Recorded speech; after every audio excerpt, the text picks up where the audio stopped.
Speaking in dead languages, knowing the unknown, levitating are all signs of demonic possession, a phenomenon believed by the largest religious denomination in the world, Catholicism. My name is Kayla, and welcome to Cauldron Convos. Happy spooky season, babies. This is me brewing a cauldron. Okay. I'm an AMC Stubbs member, not to brag, not to flex, weird flex.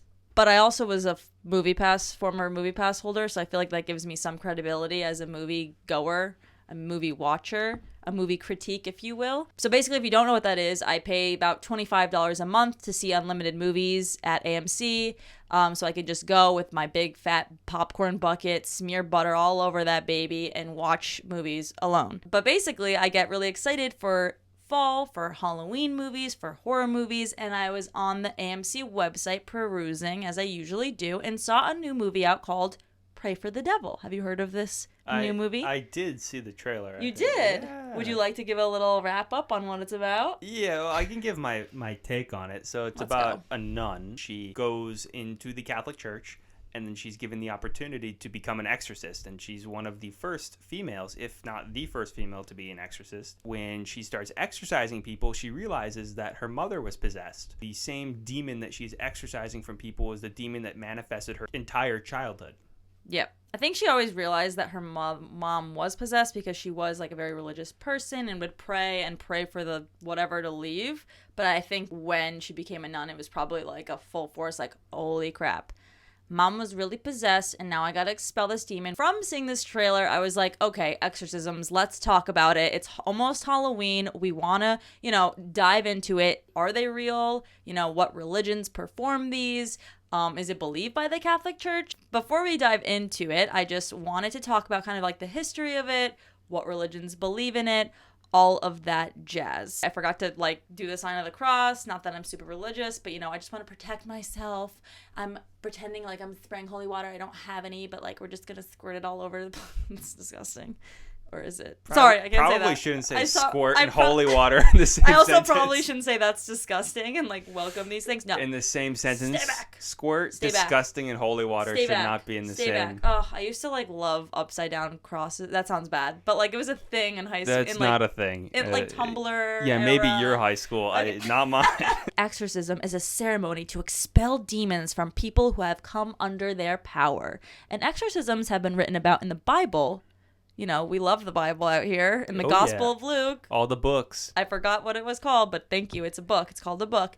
So in the book, Gospel of Luke, a boy is possessed by a demon that makes him foam at the mouth and experience violent spasms. That must be really scary for the mother and father watching that, witnessing. But Jesus is shown to have a unique power to cast out demons and promises that his followers can also do this. Love you, Jesus. So in theory, does that mean I can perform an exorcism?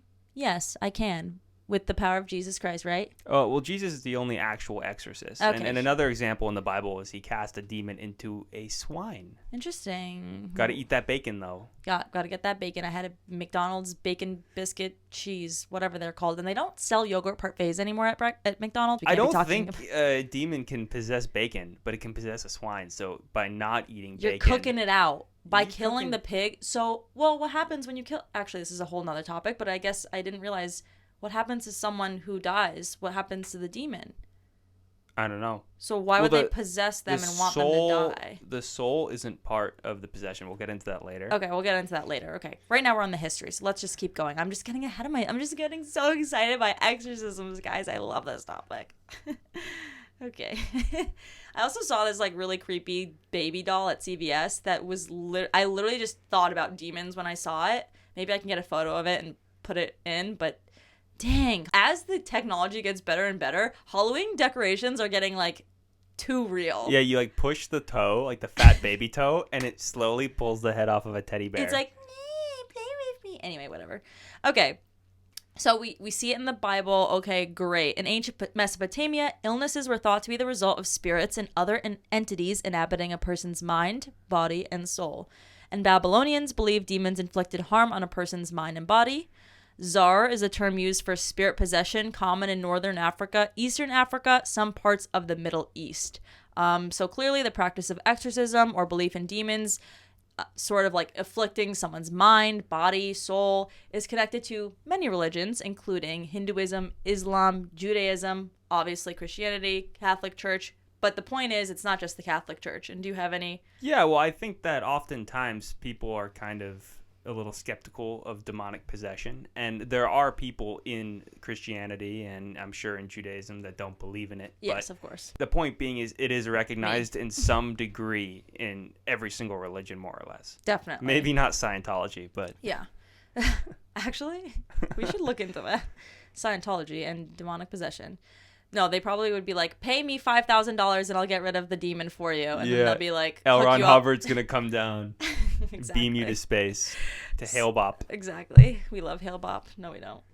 Get out of here, Scientologists watching. No, that's from the Heaven's Gate cult. Oh, sorry. Okay, so basically, universally, it seems like demons, all over the world, people are recognizing them. That doesn't prove that, exorcisms are real or, I guess, work. That doesn't prove that demonic possession actually happens, but it's just an interesting kind of factor to throw out there that we do see it over time, over places. So now that we talked about the history of exorcisms, where people believe that, is that am I saying speaking recognition? Okay, that's but it's everywhere. It's everywhere. We are going to get into the symptoms of possession. In case you're like, what is causing this? You're on Google, you're like, why am I levitating? Why do I hate God all of a sudden? Why am I speaking Latin? In case you're Googling that, like on WebMD, don't worry, I got you. I'll read you the different, symptoms of demonic possession.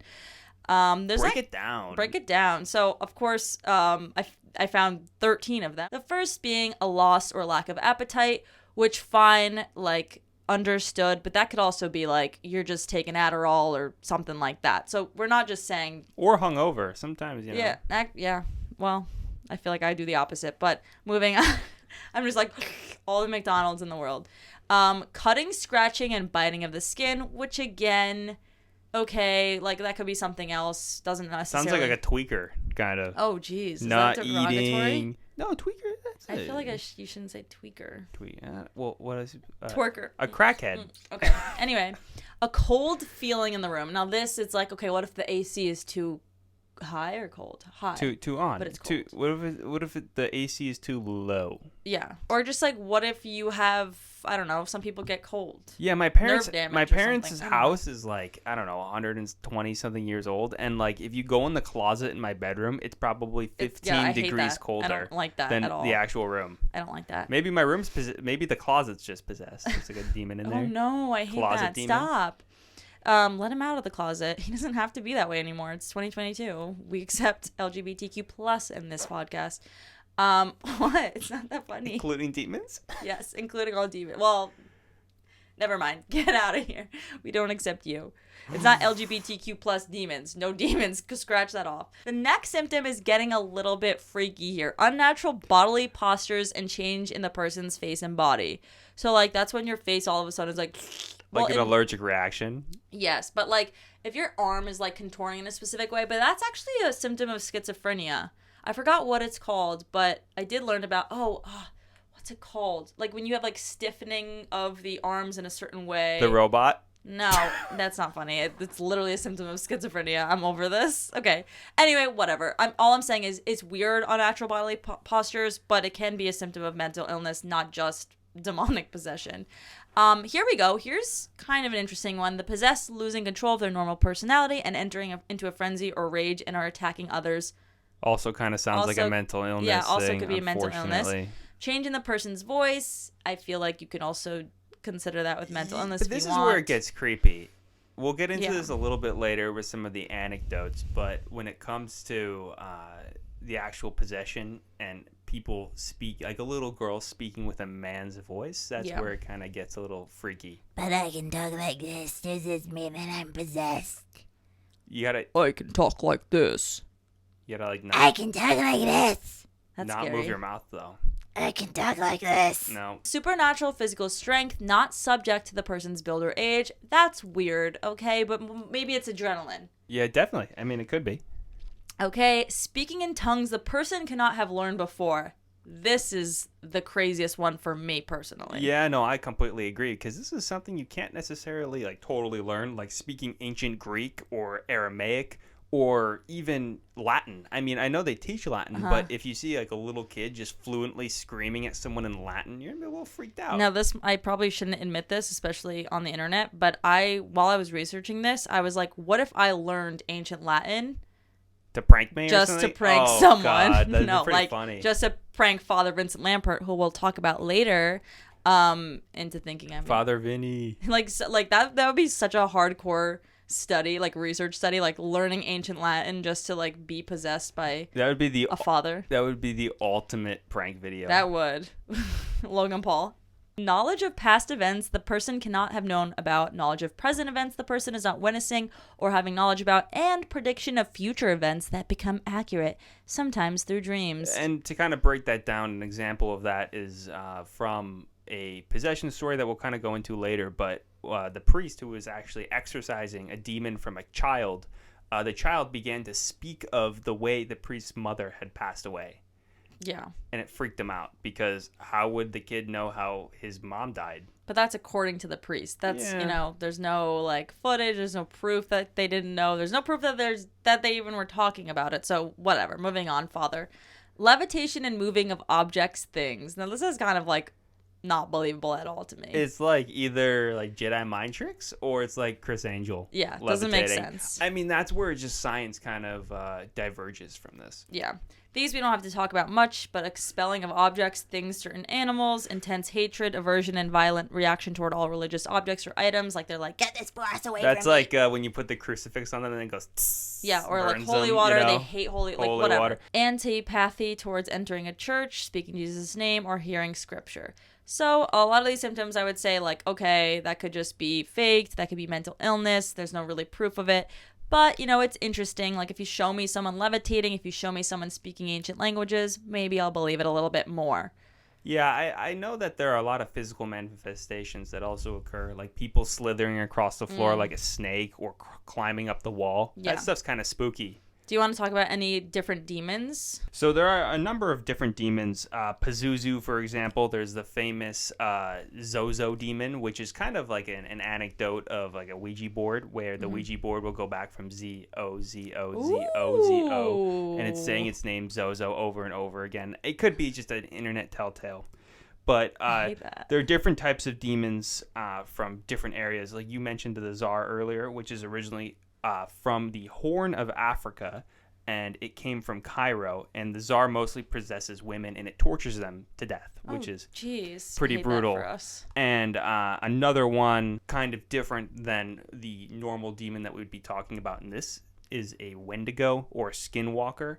These would be Native American demons. Skinwalkers is a creature that basically they say has a human-like face and a crooked body with red eyes, and it can basically turn into a wolf or turn into a loved one, and it would basically, so pretend like you're at home alone and you think I'm in the woods, I would be calling you into the woods, but it wouldn't be me. I feel like I've seen that in a movie or something. Well, now I want to talk about the Vatican, kind of their requirements for demonic possession, what they believe, their whole spiel on it.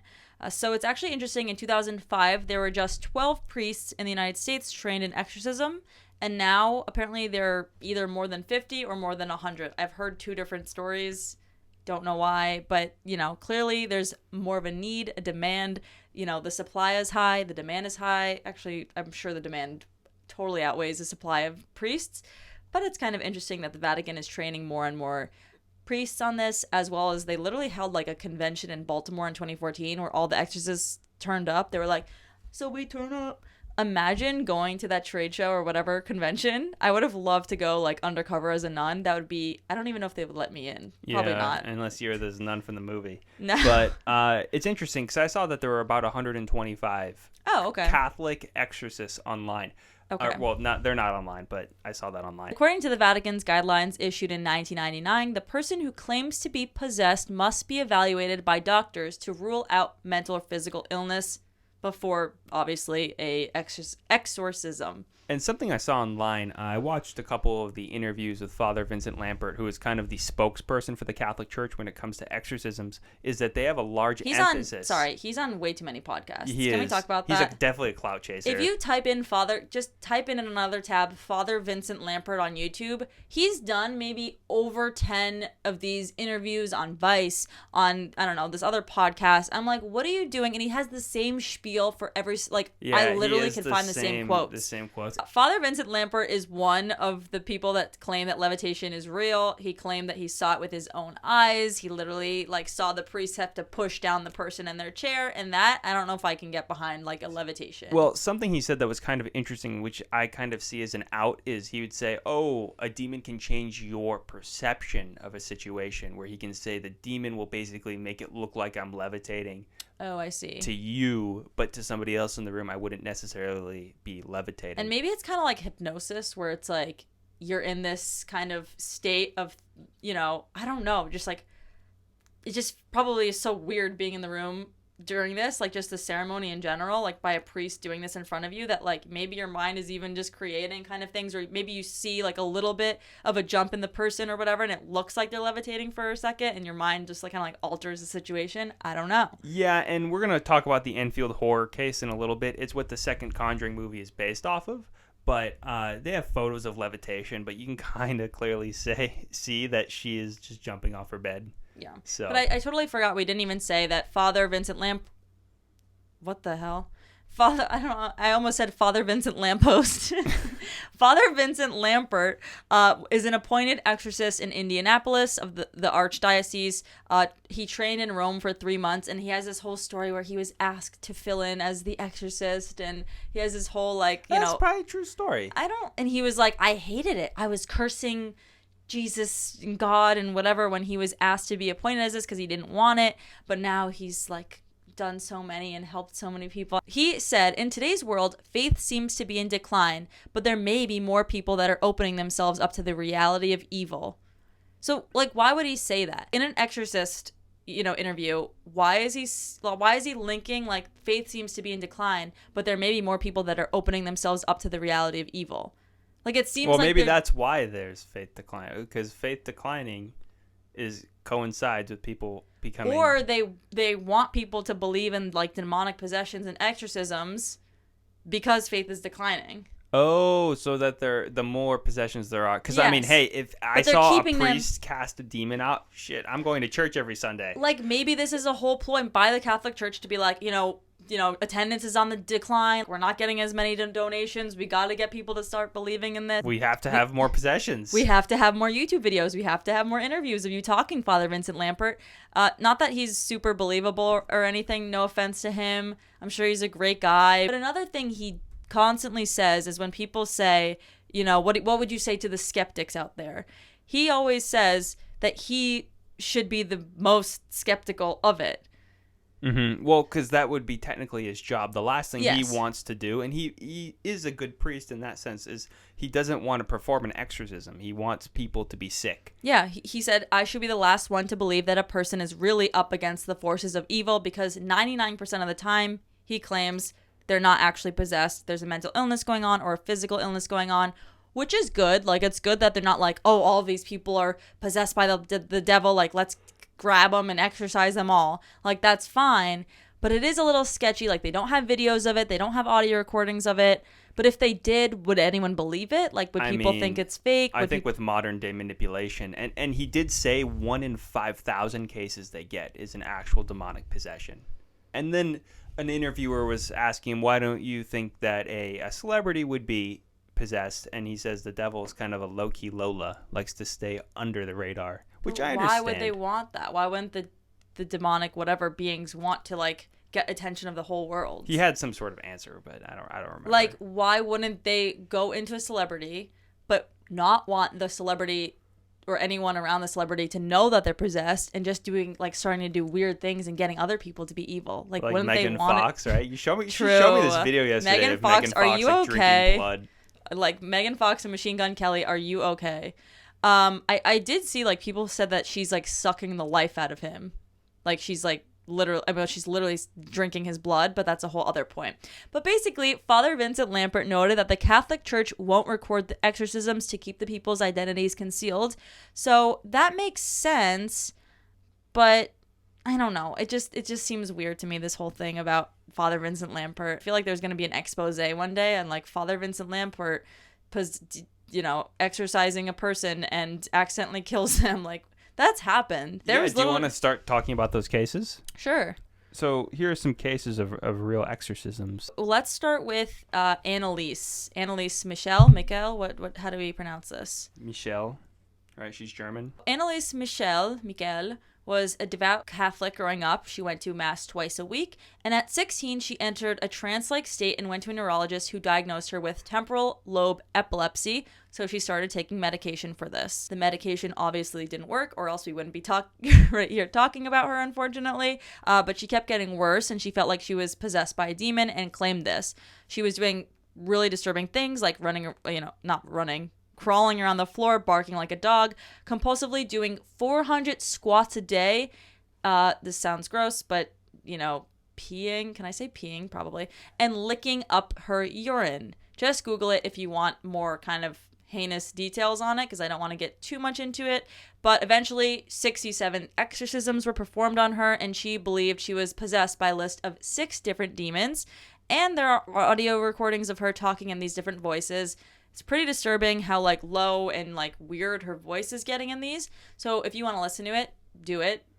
Yeah, I listened to it. Okay, I thought you were going to pull it up. Do you want to pull it up? It's kind of frightening. No, yeah, I feel like we should save that unless people are like, please. User discretion advised. Yes, user discretion advised. I personally would not want to listen to that again. But basically, she had all of these demons. It's on YouTube. It's quite scary. Yeah. And the aftermath of this was her death, which is super unfortunate because she was so young. She ended up passing away in 1976 at just 23 of malnutrition and dehydration.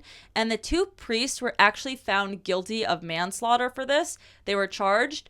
Her parents were, I think, put on trial, but weren't actually charged. It's interesting, and it's crazy to think that she weighed 66 pounds when she died, and she had broken knees.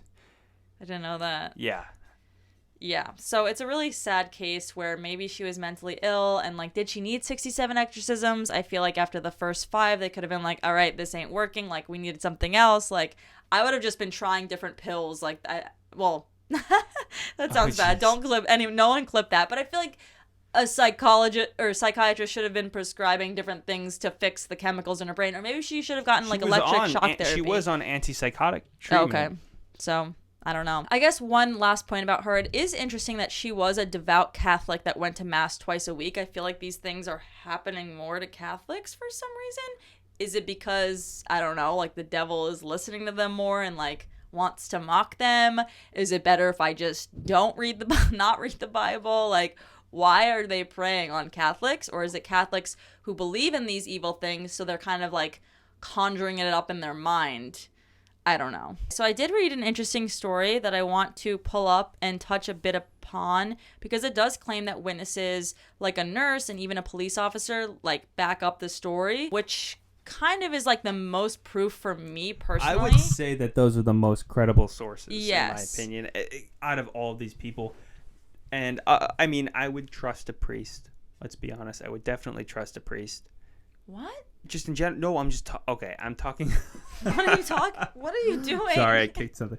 I wouldn't trust a priest. No, I said I would trust a priest. I wouldn't, though. You wouldn't trust a priest? No. Well, a Gary, Indiana mother of 3 claims demons caused her 12-year-old daughter to levitate and her 9-year-old son to walk on a hospital ceiling, which were both supported by medical personnel and police officials, which is pretty weird and I feel like believable. They had this house looked at by 2 clairvoyants who claimed that there were more than 200 demonic spirits in this house. The family's church recommended pouring olive oil on her 3 children's hands to cleanse it. Also good if you're Grease making pasta. There were accounts of, objects flying across the room, all the typical demonic possession symptoms. Now, something to note is, how are objects flying across the room if their hands are covered in olive oil? Because they are using their mind. They don't need to use their hands because they're demonically possessed. Imagine the mess that would make. Everything's slipping and sliding. They're all the running around the house. Are flying. Running on the walls. The mother even found her youngest son, just a 7-year-old boy, talking to a boy that wasn't there. But, claiming that he was talking to someone who was telling him to kill people. I think. Sorry, her son allegedly told her that the other child was describing what it was like to be killed. I'm sorry. I really am sorry to the ghost child that I offended. Ooh. I didn't mean to say that. What? That's scary. I didn't mean to say that you were telling him to kill people. I misread. You actually were just describing how it was to be killed, which I'm sorry. That doesn't sound good. Not long after that, the mother claimed that her 7-year-old flew out of a bathroom, which usually you're flying into the bathroom after a bowl of Chipotle, am I right? Okay. And that her 12-year-old daughter required stitches after being hit in the head. They don't specify what she was hit in the head with, but that sounds like child abuse. It wasn't a flying poo because he flew out of the bathroom. So maybe it was him. He flew out of the bathroom, smacked her in the head. Now she needs stitches. Now she's going to the hospital. Now Department of Children's Services are knocking at the hospital door like, hey, ma'am, we heard that your kid's beat up. Your other kid's beat up. What's going on here? So what'd they do? They claimed it was demonic possession, of course, but I'm pretty sure DCS took the children for a point in time. We're evaluating the mother, seeing if she was unfit, seeing if it was really demonic possession. And here's where it gets spooky, where we'll talk about the players at the hospital besides Department of Children's Services. I thought it was DCS. I thought it was C something. CPS. Child Protective Services. What's the difference? Someone in the comments go off. About a month later, in April, the family went to see Dr. Geoffrey Onyuku, whose encounter with the children was one he said he'd never forget, which I'm sure I would never forget that either, especially if they come in with olive oils on their hands. Olive oils? Why would you imagine two kids just slipping in, sliding, like, making a mess of the office? Yeah, they're like, hey. They probably smell okay, though. Yeah, going through all the magazines, just getting them all greased Ooh. up. A quote from this physician was, 20 years and I've never heard anything like that in my life. I was scared myself when I walked in the room, as he should have been. Even if they're not demonically possessed, they're talking to imagination people. I'm just picturing people at Disney World like, imagination people. Meanwhile, this is like demonic possession. I meant ghosts, yes. It's not Disney. The ghost of Disney. We should do that. Okay. Write that down. According to a report by Department of Children's Services, DCS, one of the boys began cursing at this physician in a demonic voice. He and his brother then abruptly pass out and wouldn't come back too. Jeez. So I guess he wasn't going to ever forget that encounter, not only for the olive oil hands and feet, but also for the demonic voice. But they both passed out. How can you fake a pass out? Like, I've passed out once, and how do you fake it? I guess you just, yeah. Yeah. But apparently it took 5 men to hold the 7-year-old boy down. Damn. Which I guess, like Stevie, our dog, who probably weighs less than a 7-year-old boy, do you think we could pin her down? Let's try it. I mean, I could see it taking 5 men to pin a 7-year-old down if he's covered in olive oil. True. Slipping and oh god. The children's behavior was so unusual and unexplainable that doctors feared their mother was suffering a mental illness and possibly encouraging the children to act this way. But she was evaluated by a psychiatrist and was found to be sound of mind. This part's funny. Well, not really, but DCS family case manager Valerie Washington was called in to evaluate the children. When she met them, the youngest started to growl and flash his teeth at her. His eyes then rolled back into his head. The 7-year-old lunged for his older brother and put his hands around his throat while saying in a voice that wasn't his own, "It's time to die. I will kill you," according to Washington's report. Once released from his brother's grasp, the 9-year-old allegedly started headbutting his grandmother. No, don't do that to your poor grandmother. Also, the grandma was there, the mom was there. Why wasn't the grandma looked at? Maybe she was telling the kids to be demonically possessed. But then why would they headbutt her? They would be like, go grandma, go grandma. Go grandma. This DCS report is corroborated by Willie Lee Walker, a registered nurse who was in the room with them. He walked up the wall, flipped over her, brackets the grandmother, and stood there. Walker told the Star, there's no way he could have done that. Especially greased up with olive oil. Okay. And also in her report to police, the boy was described as gliding. So... I mean, I'd be gliding if I had yeah, olive oil I know. on my feet. That was what I was getting at there. The following day, the hospital chaplain... What's a chaplain? It's like the priest of the hospital. Oh, no. So the priest of the hospital called Reverend Michael Magnet, asking him to perform an exorcism on the 9-year-old boy. You know what's bad? If a priest is calling a priest to perform an exorcism. Yeah, well, not all priests can perform exorcisms. Didn't you know this? Yeah, we knew this. Didn't you read about the Baltimore Convention? A Gary, Indiana police captain, Charles Austin, went to this demonically possessed house, apparently, and said that during the visit, weird, funky stuff was happening. He now believes in both ghosts and demons, and he also vowed to never go inside the house again. Now, I keep forgetting that this is in Gary, Indiana, and that really says something. It's a hard place, you know? It's not a great place to be living, and a police captain there has probably seen some shit. Yeah, he's probably, he's already seen all of these other gross serial killer stuff. Drugs, Michael Jackson's gangs, house. Michael Jackson. Okay, bye. I don't know what to say. It's Michael Jackson that's demonically possessing the children. Ooh, he's the boy in the closet. During their ward trip, the children were given evaluations by separate psychologists, and each evaluations report concluded that the children's behavior was reinforced by their mother or relatives. So that's what the psychologists were saying. The nurse, the caseworker, and the doctor all were kind of corroborating in some way or another this story, so I don't know. What do you think, guys? Leave it in the comments below. Charles Reed, the owner of this Indiana home, claimed that he had never heard of such problems before the family moved in, and another renter has since moved in and hasn't made any complaints either. I kind of want to follow up on that. Yeah. Like, who is the guy that lives there? Maybe he's a Satanist. Maybe he wants to be there. A priestess. Yeah, a high priestess. Maybe he's demonically possessed and the demon has him so wrapped up in it that he's like, nope, nothing's happening. You know, you never know. Or maybe it's just she was abusive to her children and yeah, not a good case.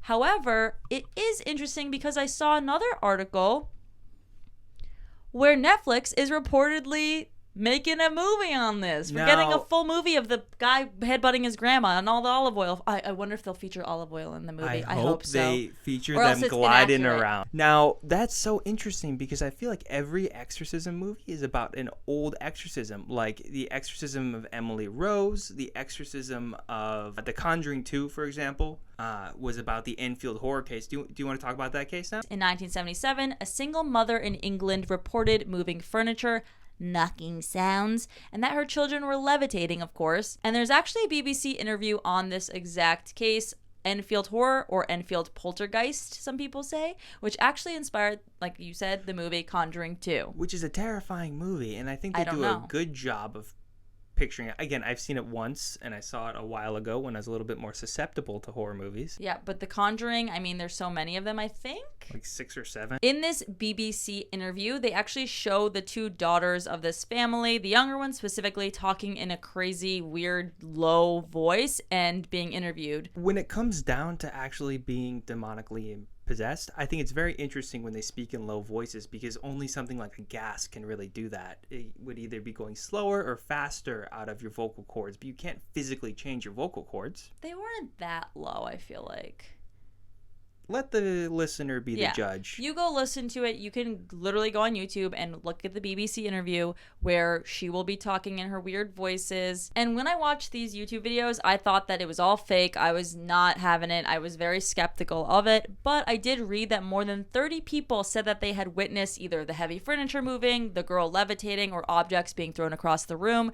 But take that with a grain of salt because in those 30 people, it was neighbors, reporters, interviewers, whatnot, which people who could benefit from potentially it being real. Exactly. Like, how do we know that the reporters and interviewers aren't just saying that? Like, how do we know that they just want to get that bag, get that coin? Like, what are they going to do? Go all the way to England, do this BBC interview, and not collect the check? Yeah, that's like the moon landing. It's like, did you get all these people in on one conspiracy? That's nonsense. You can't get all these people to agree. So there's some truth behind that. Well, a 2016 article by psychology professor Chris French in Time Out magazine actually described 5 reasons why he believed that this case specifically was a hoax. His reasons being the 2 sisters involved admitted that hoaxing was a part of this whole thing. So they admitted to the hoax. You can't do that. You can't be like, oh yeah, this was a hoax, but this was actually real. Like, yeah, I did jump off my bed. That was fake. But, like, the voice was real. I was really demonically possessed. You can't do that, Boy Who Cried Wolf, girls who claim demonic possession. You can't do it. Yeah, we didn't even really touch upon those photos. They had pretty compelling photos at the time of the little girls levitating. But, I mean, I could recreate that photo in my bedroom. Give me 30 seconds. I'll just jump off my bed. Actually, I can't. No space. Yeah, so that was actually one of the reasons he explains why he doesn't believe in this at all, is the photo of her levitating above the bed. Him noting that it could just literally be her jumping off the bed, which I think it was. The spirit of an old man who supposedly possessed Janet took a great interest in menstruation. Oh. I know, which is disturbing. Sicko. I know. Ew, I just, like, hate thinking about that. But, like, how would a little girl think of that?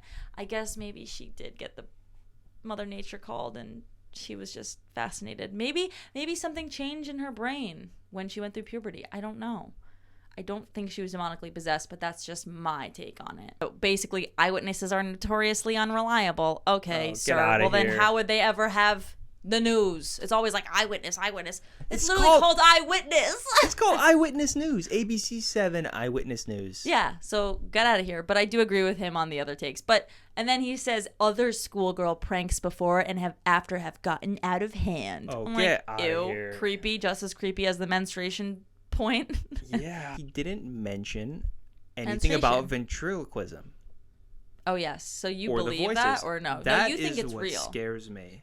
I believe that. I think the Latin and the ventriloquism are the two most fascinating pieces of demonic possession, because those are the ones that you can't really explain. Yeah. Because I can't speak Latin. I'm not going to learn Latin overnight just to be possessed. I am. Well, like Logan Paul, right? Yeah, me and Logan Paul pull up with the YouTube channel. That's a wrap on that case. I don't believe it. I don't like it. Who knows? But we're moving on. But it was interesting that this guy, Chris French, was a psychology professor. It's interesting that they have all this psychology, psychiatry kind of overlap with the demons, because they have to. They have to be the ones that filter out the mental illness from demonic possession, because that's the thing that's the only, like, explainable thing that they could say, that they could reason it, is that it's mental illness, not demonic possession. Yeah, if you were to look at somebody who is demonically possessed 1,000, 2,000 years ago, realistically, they'd probably be schizophrenic or suffer from another mental illness. So I think treating it with psychology and psychiatry is a perfectly normal, rational way to come across this. Yeah, they literally had people in mental asylums not treating them well, like in the 1900s. They were doing lobotomies. Yeah.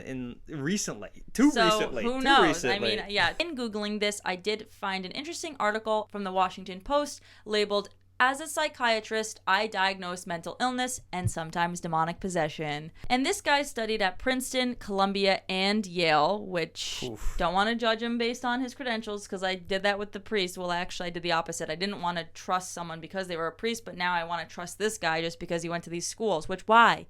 Why? What if his daddy gave a football field? So a Catholic priest came to him asking him for his opinion on whether a woman, this high priestess, satanic woman, was possessed or if it was just mental illness. He claims that she knew how individuals died, individuals that she did not even know. She knew about the death, she knew the details, including his own mother. 6 separate people noted that she spoke in different languages during exorcisms, such as Latin, languages otherwise not known to her. As a result, he did in fact conclude that she was possessed and not just mentally ill. And that's somebody with all those degrees. Interesting. Yeah, and as a result, for the past 2 decades, he has helped the clergy in several hundred cases filter episodes of mental illness from possessions. Now that's literally the Lord's work, no pun intended. Because it's 1 in 5,000. That's what the Father Vinny said. Yeah. So he has some work to do. That's a lot of people. In conclusion with this Washington Post article, I don't know what I want to believe with it, honestly. I do think it's fascinating, how he was a skeptic at first and now he literally does this for a living and has screened hundreds of people. Is that enough evidence for me? No, but that kind of swayed me a little bit more in the, okay, maybe they are real. But generally, I am concluding that I don't necessarily believe in demonic possessions just because of the lack of evidence with it and the few cases being a lot of hoaxes. As a man of the scientific method, I am compelled to believe certain things and not believe other things. I think that it's very interesting that people can manipulate their voices as well as objects But when it comes down to mental illness, I think mental illness is very real, and a very thorough psychiatric evaluation should be had before any form of demonic possession. But as a man of the Lord, I do believe in demonic possession. I think it's a little coincidental that all these religions and different areas in the world over time believe in some type of demonic possession and even have text and images and whatnot of this. Does that mean that it's true? No, it doesn't. The famous cases of demonic possession, they don't really sway me in one way or the other. It is interesting how many witnesses corroborate the story. I guess some of the audio recordings are a little freaky, especially the Anneliese Michel one for me. I don't really believe in it.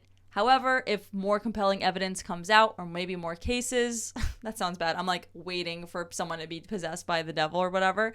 But maybe if more things come out, I will start believing it a little bit more. But I am very skeptical still, even after watching Father Vincent Lampert, all of these cases, learning about the history of exorcisms. I am still a skeptic. Good night, folks. Hope the boogeyman doesn't get you. Don't play with black magic. No Ouija boards unless you're high priestess, then maybe, I guess. If you like this video, don't forget to hit that subscribe button. Comment any suggestions you have for future videos. Like this video, and I'll see you guys next time on Cauldron Convos. Bye, babies.